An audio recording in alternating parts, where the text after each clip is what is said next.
तो हम कहलें कि केकरा प्रत्याशी के वोट देवे के बा, तो नीतीश के हमारा के प्रत्याशी के वोट देवे के बा। कहली का है तो देखा ना 10,000 रुपया हमारा खतवा में आ गिल बा और दिवाली और छठ बढ़िया से मनेले बा। शाहाबाद की धरती निश्चित तौर पे एनडीए गठबंधन के झोली में 22 का 22 सीट देगा। 2025 225 और फिर से नीतीश। तीसरा है कि कोई दिनारा विधानसभा में अभी सरकारी डिग्री कॉलेज नहीं है। यहाँ जाति की बात ही नहीं होती है। अच्छा। यहाँ नारा होता है सबका साथ सबका विकास। इसलिए नीतीश कुमार का कोई तुलना करे, वो भी बिहार का विश्वकर्मा है, विश्वकर्मा, और मुझे इनका आशीर्वाद लेके पटना जाना है। तो हमको मुद्दा से मत भटकाइए कि हम जो है मुद्दा से भटक जाएं।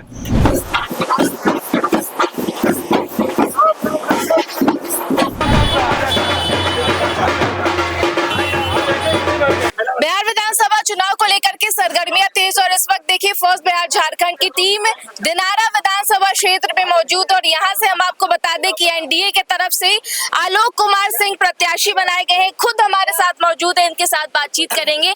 क्या इरादा है? बहुत मेहनत कर रहे हैं, पसीना वसीना पूरा बहा रहे हैं। बहुत बहुत धन्यवाद आपको। पसीना नहीं बहा रहे हैं, दिनारा विधानसभा की भगवान की जनता का इस तरह से आशीर्वाद मिल रहा है, जिसके कारण हर जगह, चूंकि चुनाव का समय कम है और इस बार समय कम मिला और हर बूथ पर, हर बाजार पे, हर कोशिश कर रहा हूं कि अपने वोटर मतदाता भगवान से रूबरू हो जाए। और इस तरह से उत्साह आप खुद देख रही हैं कि किस तरह का उत्साह है। 2020 में दिनारा विधानसभा कैसा विधानसभा है कुछ कारणों से, लेकिन 24 में लोकसभा में जीता और इस बार 25 में इतना प्रचंड आशीर्वाद मिल रहा है कि पूरे शाहाबाद में 22 में से 20 सीट आया था, 2 सीट आया था एनडीए गठबंधन को, लेकिन इस बार दिनारा से संदेश जाएगा और शाहाबाद का 22 का 22 सीट हम लोग जीतेंगे। अच्छा, पिछले बिहार विधानसभा के चुनाव की अगर बात कर ले तो एनडीए को भारी शिकस्त का सामना करना पड़ा था और इस बार आप किनको चुनौती मान रहे हैं? क्योंकि देखिए जय कुमार सिंह भी अब निर्दलीय चुनावी मैदान में उतर रहे हैं, तो क्या लगता है आपके लिए चुनौती है? बड़े भाई हैं, अब उनका नाम बेहतर नहीं लेना अच्छा होगा। अच्छा। और मुझे इनका आशीर्वाद लेके पटना जाना है। तो हमको मुद्दा से मत भटकाइए कि हम जो है मुद्दा से भटक जाएं। रहा सवाल कि एनडीए गठबंधन के अधिकृत प्रत्याशी हूँ और 2005 से लेके 2025 तक 20 साल में 500 से ऊपर जनकल्याणकारी लाभकारी योजना, जैसे आप अभी आज देख रहे हैं कि 125 यूनिट बिजली फ्री, जो गरीबों के लिए, किसानों के लिए, सबके लिए, अति पिछड़ों के लिए, फिर आपको वृद्धा पेंशन में वृद्धि हुआ, महिलाओं के लिए 10,000 रुपया रोजगार के लिए, ऐसी तमाम योजना है जो कि केंद्र सरकार और राज्य सरकार, और जिसका मुखिया देश का नरेंद्र मोदी हो और जिसका बिहार का मुखिया नीतीश कुमार हो।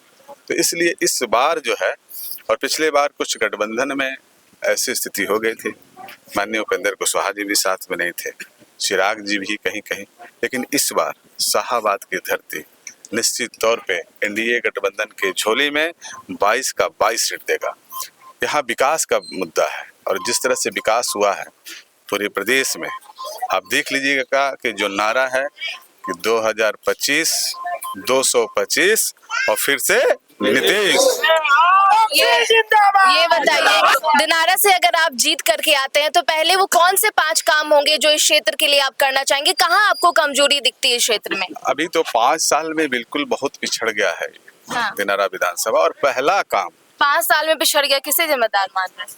ये जो महागठबंधन का प्रत्याशी जीत गए उनको जिम्मेदार मानते हैं, क्योंकि केंद्र से और राज्य से तो बहुत काफी योजनाएं, लेकिन जो प्रतिनिधि होते हैं, जैसे लोकतंत्र में पंचायत स्तर पे मुखिया, विधानसभा में विधायक होते हैं, उनका ये कर्तव्य होता है कि जाके स्टेट से हर विभाग से रोड हो या कुछ भी।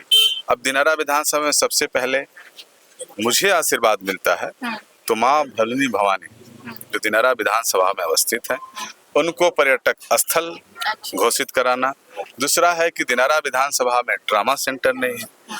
तीसरा है कि कोई दिनारा विधानसभा में अभी सरकारी डिग्री कॉलेज नहीं है, उसको तमाम ऐसे विकास का, और चूंकि हमारी सरकार जिसके मैं प्रत्याशी हूँ तो निरंतर समाज के अंतिम पंक्ति के लोग को भी विकास को लाभान्वित कर रहा है, और डीबीटी के माध्यम से आप करीब जैसे देख रहे हैं कि बिजली जो 125 यूनिट फ्री हुआ है उसमें 1,90,00,000 परिवार, इसमें जब सर्वे हुआ तो 1,70,00,000 परिवार जो है उससे लाभान्वित हैं। और एक नारा हो गया है कि गौवा में साफ और शहरिया में हाफ। अच्छा आलोक जी, आप खुद राजपूत समाज से आते हैं और अगर इस क्षेत्र की बात कर ले तो राजपूत, यादव, कुशवाहा और दलित अहम भूमिका निभाते हैं, निर्णायक भूमिका निभाते हैं। तो इन सभी जातियों को साधने के लिए आपकी क्या कुछ प्लानिंग है? सबसे पहले जिस गठबंधन का मैं प्रत्याशी हूँ, हाँ। यहाँ जाति की बात ही नहीं होती है। अच्छा। यहाँ नारा होता है सबका साथ, हाँ। सबका विकास। यहाँ जाति की बात नहीं होती है, यहाँ सबका बात। सारी जिसका नेता नरेंद्र मोदी, नीतीश कुमार, उपेंद्र कुशवाहा, जीतनराम मांझी और चिराग पासवान हो, 5 पांडव 5 मुट्ठी ऐसे बांध के। और देखिए संयोग क्या है कि 5 पांडव 5 हाथ मुट्ठी बांध के, और मुझे जो सिंबल भी मिला है वो 5वां नंबर पे मिला है। अच्छा। और दूसरा बात कि गैस सिलेंडर धीरे धीरे ऐसा जलते जा रहा है कि 11 तारीख को इतना लहक जाएगा कि फिर दूसरा ईवीएम में कोई दूसरा बटन ही नहीं दबेगा। तेजस्वी यादव तो पोस्टर लगा दिए हैं, नायक तेजस्वी यादव। अब बहुत बड़े नेता है, उनके बारे में क्या 5 से पहले हाँ। आप क्या किए, और एक बार मौका भी मिला हाँ। तो किसी भी प्रदेश का जब मुख्यमंत्री का डिसीजन होता है, नौकरी लगाए मुख्यमंत्री जी, लेकिन उन्होंने कहा कि मैंने ये किया, मैंने वो किया। उनकी पूरी कहानी को आप देख लीजिए कि क्या क्या राजद और महागठबंधन परिवार किया है।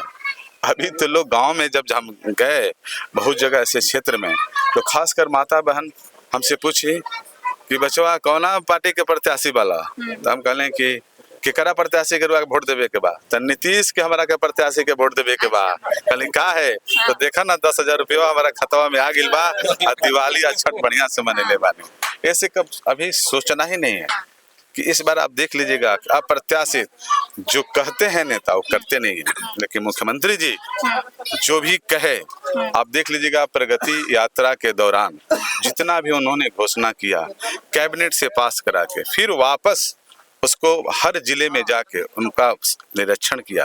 और दूसरा 2025 में कैबिनेट में ये भी पास हुआ कि 25 से 30 1 करोड़ नौजवानों को रोजगार मिलेगा।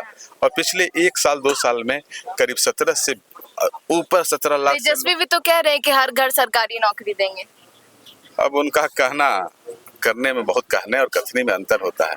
इस प्रदेश का मुखिया एक ही माननीय मुख्यमंत्री नीतीश कुमार जी ने जो कहा सो किया, और त्रिस्तरीय पंचायत में 50% आरक्षण लाके समाज के हर तबके के लोगों को प्रतिनिधित्व करने का मौका दिया। आज दलित का बेटा भी जिला परिषद चेयरमैन होता है, और रोहतास का भी चेयरमैन दलित की बेटी है। इसलिए नीतीश कुमार का कोई तुलना करे, वो भी बिहार का विश्वकर्मा है, विश्वकर्मा बिहार के लिए, इसलिए उनका तो नाम भी मत लीजिए। अब तो 13 तारीख को जब ईवीएम खुली ना, तो पता चल जाए उनका कि क्या हम करेंगे क्या नहीं करेंगे।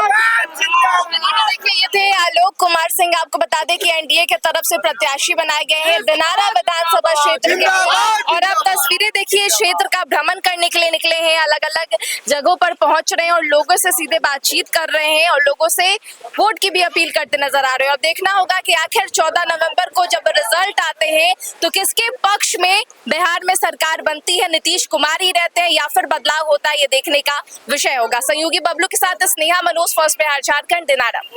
पनोरमा ग्रुप, जो सोचता है वो करता है, आपके अपने सपनों का आशियाना। ये लो मुंह मीठा करो, आज मैंने अपना जॉब छोड़ दिया, अब हम पूर्णिया वापस जाएंगे। जॉब छोड़ दिया है? मतलब ये घर कैसे चलेगा, हम करेंगे क्या, और माँ बाबूजी क्या बोलेंगे? इसलिए मैं एक और मिठाई का डब्बा लाया, अपने बिजनेस के लिए लोन अप्रूव हो गया। अरे लोन अप्रूव हो गया वो तो ठीक है, लेकिन पूर्णिया में हम रहेंगे कहाँ? अपना घर भी तो नहीं है वहाँ। इसलिए तो एक और मिठाई का डब्बा अलग से लाया हूँ। हमने पूर्णिया में घर ले लिया है, पूर्णिया के ई होम्स पैनोरमा में। पूर्णिया में पैनोरमा ग्रुप लेकर आए हैं ई होम्स पैनोरमा। बड़ा घर, आलीशान जिंदगी और अत्याधुनिक सुविधाओं के संग। अरे अरे, अब क्यों मुंह मीठा करवा रही हो? क्योंकि हम घर वापसी जो कर रहे हैं। घर वापसी की खुशी पूर्णिया में ई होम्स पैनोरमा के संग। ई होम्स पैनोरमा, लग्जूरियस,